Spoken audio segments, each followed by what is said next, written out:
Bismillahirrahmanirrahim. Assalamualaikum warahmatullahi wabarakatuh. Alhamdulillahilladzi farada alaina siyama syahri Ramadan wa fassalana ahkamahu bil bayan wassalatu wassalamu ala habibil mustafa wa sahibil syafaatil udma wa alihi wa sahabatihi wa man tabi'ahum ila yaumil mustafa amma ba'du. Hadirin sidang tarawih yang dimuliakan oleh Allah, salah satu firman Allah di dalam Al-Quran yaitu surat Al-Fatir ayat 32, Allah menyampaikan yaitu a'udzubillahi minasyaitonirrajim summa awrasnal kitabal ladzina astafainahu summa awrasnal kitabal ladzina astafainahu min ibadi faminhum dzalimun li nafsi wa minhum muqtasid wa minhum sabiquna bil khairat biidnillahi dzalika huwa fadlul kabir. Terjemahannya kurang lebih, kemudian kitab itu kami wariskan kepada Allah, kepada orang-orang yang kami pilih di antara hamba-hamba kami, lalu di antara mereka ada yang menzalimi diri sendiri, ada yang pertengahan, ada pula yang lebih dahulu berbuat kebaikan dengan izin Allah. Yang demikian itu adalah karunia yang besar. Jadi berdasarkan tafsir dari ayat ini, yaitu bahwa Allah telah mewahyukan Al-Quran kepada Nabi besar Muhammad SAW 15 tahun yang lalu, yang kemudian dalam ajaran-ajarannya diwariskan kepada umat-umat pilihan, yaitu dari hamba Allah. Yang dimaksud umat pilihan di sini yaitu adalah umat-umat Nabi Muhammad SAW. Kenapa umat Nabi Muhammad itu dijadikan pilihan atau dimuliakan oleh Allah? Karena umat Nabi Muhammad ini adalah telah melebihi kemuliaan dari umat-umat yang terdahulu dari sebelumnya. Namun demikian, kemuliaan itu tergantung daripada tingkatan daripada mengamalkan ajaran kitab suci Al-Quran itu. Semakin banyak dan semakin berkualitas, tentunya akan semakin meningkatkan tingkatan daripada kemuliaan tersebut. Adapun umat muslim sebagai pewaris Al-Quran, sebagaimana yang disampaikan dari sini Muhammad Sholikin, ya, Kiai Haji Muhammad Sholikin dalam bukunya Menyatu Diri dan Ilah dengan Ilahi, yaitu dibagi ke dalam 3 golongan. Yaitu pertama yaitu golongan yang paling terendah disebut dalimu linafsi. Ya, menurut Kiai Haji Muhammad Sholikin bahwa yang dimaksud dengan dalimu linafsi itu adalah orang yang melakukan dosa dari kalangan orang muslimin sehingga ia tidak secara otomatis akan terjerumus ke dalam neraka. Jadi orang yang melakukan dosa di kalangan orang kaum muslimin tapi tidak secara otomatis dijerumuskan ke dalam neraka. Artinya bahwa kaum muslimin tersebut yaitu ketika menjalankan kehidupannya tetap mengerjakan perbuatan wajib yang diperintahkan oleh Allah, tapi tidak meninggalkan perbuatan yang haram. Jadi kalau bahasa umumnya, bahasa kita namanya STMJ mungkin, sholat terus maksiat jalan. Nah, ini mungkin masuk ke dalam dolimi linafsi.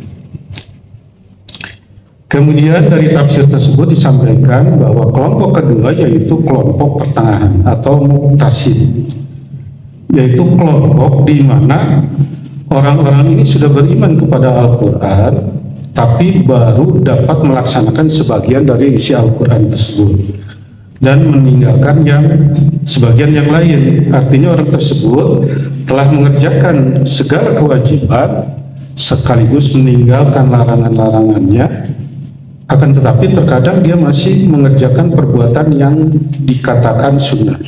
Jadi dia itu sudah melaksanakan perintah Allah dan menjauhkan larangannya, tapi masih belum maksimal dalam melaksanakan perbuatan-perbuatan yang sifatnya sunnah, atau masih mengerjakan sebagian pekerjaan yang dikatakan makruh. Itu yang kelompok kedua yang disebut muqtasid. Sedangkan kelompok ketiga yaitu kelompok terdepan yang disebut sabiqum bil khairat, yaitu kelompok terdepan yang mewarisi Al-Quran, di mana orang-orang ini merupakan, ya boleh dikatakan sebagai ahlul Quran. Mereka itu sering membaca Al-Quran, menghafalkan seluruh isinya, kemudian mengamalkan isinya dalam kehidupan sehari-hari. Nah, jadi kelompok ini itu selain mengerjakan hal-hal yang wajib, ya, kemudian yang sunnah, juga meninggalkan perbuatan yang diharamkan, juga yang makruh maupun yang mubah dia tinggalkan. Itu yang masuk ke dalam kelompok yang sabiqum bil khairat. Kemudian berdasarkan tafsir Al-Murabi disampaikan bahwa ketiga kelompok itu diantaranya yang dimaksud dengan zalimul nafsi yaitu orang yang masih sedikit mengamalkan ajaran kitabullah dan terlalu senang memperturutkan hawa nafsu. Ini terhadap ajaran Allah itu masih sedikit, nah, melaksanakan biasanya yang wajib-wajib menurut ini, yang wajib saja, tapi tetap senang melakukan atau memperturutkan hawa nafsu. Jadi dalam hal ini orang ini masih banyak perbuatan dosanya dibanding dengan amal kebaikannya. Sedangkan menurut Al-Marughi untuk golongan muqtasid yaitu orang yang seimbang antara amal kebaikan dengan kejahatan. Dan terakhir yang sabiqul bil khairat yaitu orang yang terus-menerus mencari ganjaran Allah dengan melakukan amal kebaikan. Itu yang sabiqul khairat. Sehubungan dengan ayat ini ada para alim ulama atau ahli tafsir itu menyebutkan beberapa hadis, ya, diantaranya salah satu hadis yang disampaikan oleh riwayat Ahmad dari Abu Darda yang artinya, nah ini Mbak hadisnya rada susah dibaca, langsung artinya saja. Adapun yang berlomba dalam berbuat kebaikan mereka akan masuk tanpa hisab. Jadi mereka akan masuk tanpa hisab. Jadi yang masuk ke dalam sabiqun bil khairat itu yaitu orang-orang yang masuk ke dalam surga tanpa hisab. Sedangkan orang yang pertengahan atau muqtasid dia itu akan dihisab menurut hadis ini, tetapi dengan hisab yasira, yaitu dengan hisab-hisab yang ringan. Itu yang kelompok muqtasid. Sedangkan yang masuk golongan zalimul nafsi atau menganiaya diri sendiri itu akan ditahan dulu di padang mahsyar dia itu. Jadi harus mempertanggungjawabkan dulu atas dosa-dosanya sambil menunggu syafaat dari Rasulullah, sehingga mereka itu akan mengalami dulu penderitaan di padang mahsyar. Kemudian Allah memaafkan mereka dengan rahmat-Nya. Jadi warisan mengamalkan kitab suci dan kemuliaan yang diberikan kepada umat Nabi Muhammad ini itu merupakan suatu karunia yang amat besar dari Allah Subhanahu wa Ta'ala, dan tidak seorang pun dapat menghalanginya mengenai ketetapan itu. Demikianlah kandungan dari surat Al-Fatir, surat ke-35 ayat ke-32. Marilah kita sama-sama untuk introspeksi pada diri kita masing-masing. Apakah kita itu masuk kepada golongan yang mana? Tapi selama masih hidup kita harus berupaya untuk mencapai kepada golongan yang sabiqu bil khairat, ya, supaya nanti masuk surganya yaitu tanpa hisab.